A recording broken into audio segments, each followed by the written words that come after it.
sosial dapat membantu seseorang itu di dalam kepulihan dan pemulihan mereka. Okey, mula-mula saya bagi a brief explanation, conceptual explanation apa itu penagihan. Okey, penagihan dan kepulihan ni ia memfokuskan kepada memperbaiki kualiti kehidupan seseorang individu tu setelah mengalami kemerosotan akibat penagihan dadah. Okay, maksudnya dekat sini, when we talk about recovery, treatment and recovery adalah untuk adalah memfokuskan kepada changing a way of life. Okay, memperbaiki kualiti kehidupan setelah mengalami kemerosotan. Kemerosotan yang dimaksudkan dekat sini disebabkan oleh penagihan adalah contoh kemerosotan boleh jadi kemerosotan fizikal, kemerosotan psikologikal, kemerosotan mental, kemerosotan financial, pekerjaan, kemerosotan hubungan kekeluargaan, sosial. Okey, ini adalah akibat-akibat kemudaratan dan kemerosotan yang disebabkan apabila seseorang individu itu terjebak dalam kancah penagihan. So jadi okey, selepas dipenjarakan, selepas incarcerated, selepas seseorang individu tu masuk rehab kan, ataupun selepas seseorang individu tu mengambil keputusan, okey, I want to stop. Okey, I'm tired. I want to stop. Okey, jadi what's next? Kena tangkap, masuk dalam penjara ataupun masuk pusat-pusat pemulihan. Okey, lepas tu what's next? Mana nak pergi selepas ni? Bayangkan kehidupan seseorang individu yang terjebak dalam penagihan ni kan, kehilangan banyak perkara, mengalami kemerosotan banyak perkara, ibarat membina kehidupan setelah mengalami musibah. Bina balik kehidupan ni setelah mengalami malapetaka ibaratnya kan, ataupun recovering what was lost, mendapatkan semula apa yang seseorang individu itu hilang. Contoh, hilang pekerjaan, hilang harga diri, hilang kesihatan.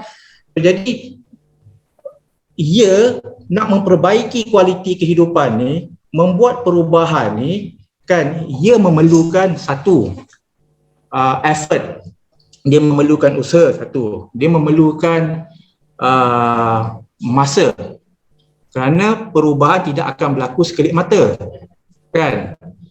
It takes effort, it takes time. Lepas tu dia memerlukan sumber kan, memerlukan dana, memerlukan modal. Nak berubah ni kena ada duit, kena ada sumber, dan memerlukan bantuan daripada pelbagai orang, daripada pelbagai sudut. So point dia dekat sini, bagaimana sistem sokongan sosial tu dapat membantu seseorang dalam kepulihan dan pemulihan mereka adalah recovery cannot thrive in isolation. Adalah penting untuk kita ingat dekat sini kan, salah satu karakteristik, one of the many characteristics of addiction, salah satu ciri penagihan ni adalah isolation ataupun disconnectedness kan. Apabila seseorang itu terlibat dengan dadah, mereka akan merahsiakan penagihan mereka, mereka akan use in isolation, mereka akan disconnected daripada family, disconnected daripada kawan-kawan, disconnected daripada social, disconnected daripada segi pekerjaan, disconnected dengan reality, even disconnected from themselves. Jadi itu dalam active addiction tu, masa menggunakan dadah, disconnectedness ataupun isolation. Jadi dalam pemulihan dan dalam kepulihan, it is very important to remain connected ataupun to build connection. Maknanya isolation versus connection, disconnectedness versus connectedness. Ini pentingnya apa jaringan sistem sokongan sosial tu. Maknanya sistem sokongan sosial ni, kenapa sokongan tu penting, sokongan sosial tu penting membantu individu tu. Sokongan boleh datang dalam pelbagai bentuk kan. Antara bentuk-bentuk sokongan ni, satu, dia bersifat emotional support. Nak berhenti dadah ni, hidup dalam kepulihan ni adalah dia mencabar dalam pelbagai sudut kan. It is very challenging emotionally, kan. Sesiapa yang pernah berada dalam situasi ini, masalah ni, tahu betapa sukarnya, kan, mengendalikan emosi, roller coaster of emotion ni.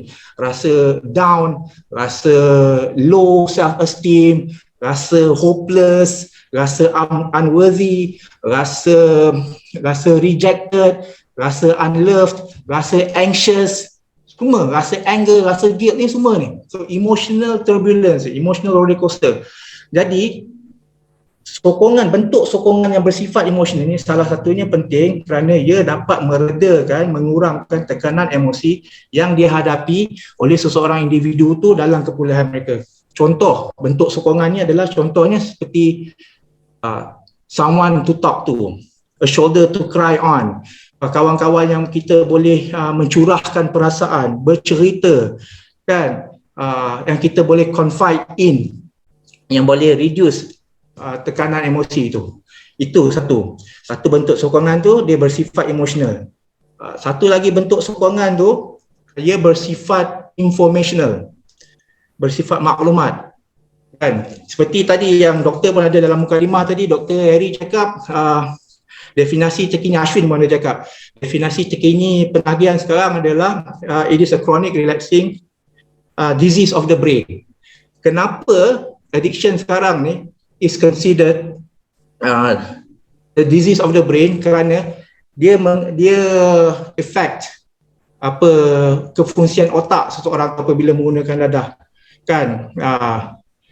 Affects an area of the brain called the frontal lobe. Frontal lobe ni dia adalah area di mana berfungsi menjalankan executive function of the brain, maknanya bertanggungjawab dalam pembuatan keputusan, bertanggungjawab dalam planning, dalam self control. Ini an area that has been affected by continued drug use. Jadi bayangkan, kita tengok banyak klien-klien dalam pengalaman saya, kan, mengendalikan klien-klien ni, kan, mereka berkobar-kobar mempunyai semangat nak berhenti, kan. Mereka disediakan dengan segala tools, kan, dengan segala tips nak menjaga kepulihan.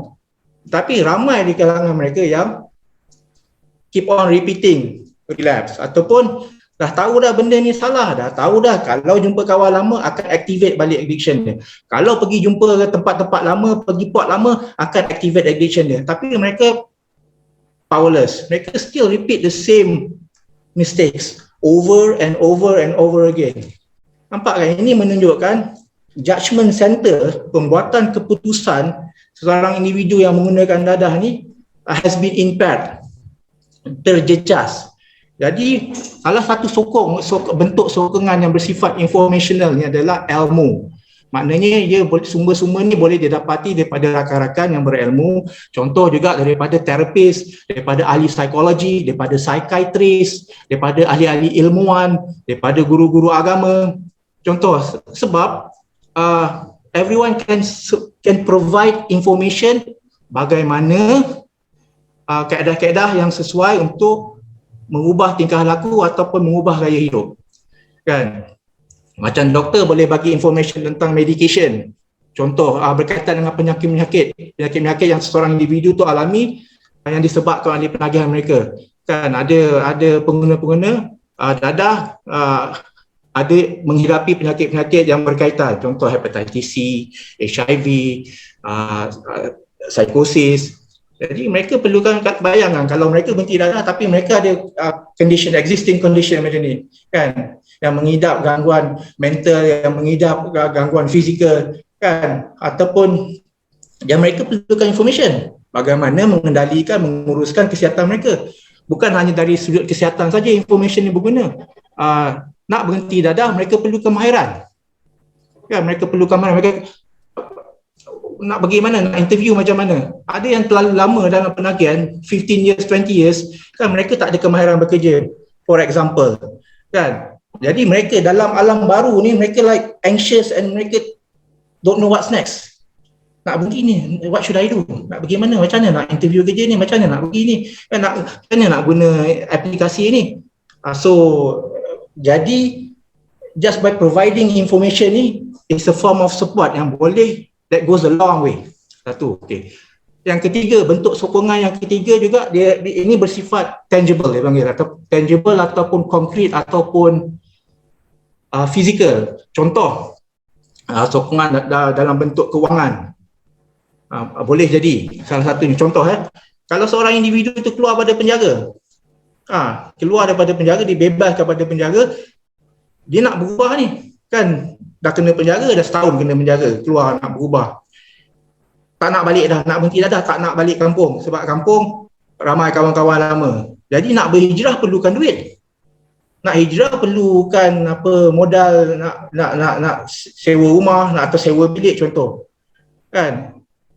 Ataupun macam tadi Cik Sanggit bagi tahu, ada homeless, ada pengguna-pengguna dadah yang bergelandangan ni, menggunakan dadah di jalanan, lepas tu dipungut, kan, ditangkap, dipungut, dimasukkan ke dalam penjara. Okey, dah habis penjara ni, kan, bebas pada penjara ataupun bebas pada lokap atau penjara, nak pergi mana?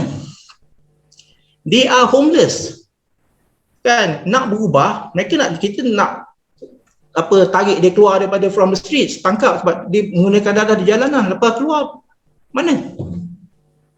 Nak tinggal mana? Nak kerja, macam mana nak kerja? Perlu modal, nak kerja perlu modal.